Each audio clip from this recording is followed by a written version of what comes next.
할렐루야, 행복하십시오. 성령 충만하십시오. 오늘 큐티 본문은 예레미야 29장 24절부터 32절까지 말씀입니다. 그 가운데 32절 말씀 제가 읽겠습니다. 그러므로 여호와께서 이와 같이 말씀하시니라. 보라, 내가 느헬람 사람 스마야와 그의 자손을 벌하리니 그가 나 여호와께 패역한 말을 하였기 때문에 이 백성 중에 살아남을 그의 자손이 하나도 없을 것이라. 내가 내 백성에게 행하려 하는 복된 일을 그가 보지 못하리라 하셨느니라. 이것은 여호와의 말씀이니라. 이 말씀을 잘 관찰해 보면 한 사람의 이름이 나옵니다. 그 이름은 스마야입니다.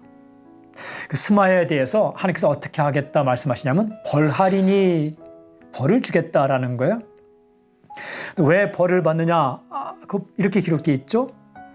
그가 나 여호와께 패역한 말을 하였기 때문에, 하나님께서 원치 않는 말을 하였다. 자기 생각대로 말했다라는 거죠. 그 내용은 예레미야가 틀렸다.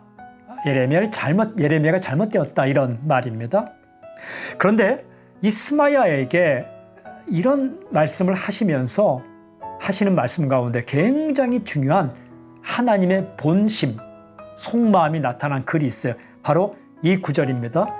내가 내 백성에게 행하려 하는 복된 일이라는 구절입니다. 내가 내 백성에게 행하려 하는 복된 일. 그러니까 내가는 여호와 하나님이죠. 내 백성은 하나님의 백성이죠. 하나님은 자기 백성에게 무엇을 행하려 하는가?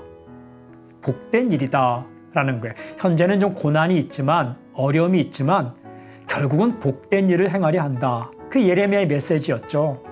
그러나 스마야는 그 메시지를 받지 않고 다른 이야기를 했다는 거예요. 오늘 메시지, 하나님의 큰 그림은 복된 일이다. 하나님의 큰 그림은 복된 일이다. 아멘. 그렇습니다. 지금의 고난이 우리를 더욱더 순전하게 단련시킬 것입니다. 새로운 희망을 줄 것입니다. 지금 당장은 어렵지만 하나님의 백성을 향한 하나님의 계획은 복된 일이다. 복된 일이다.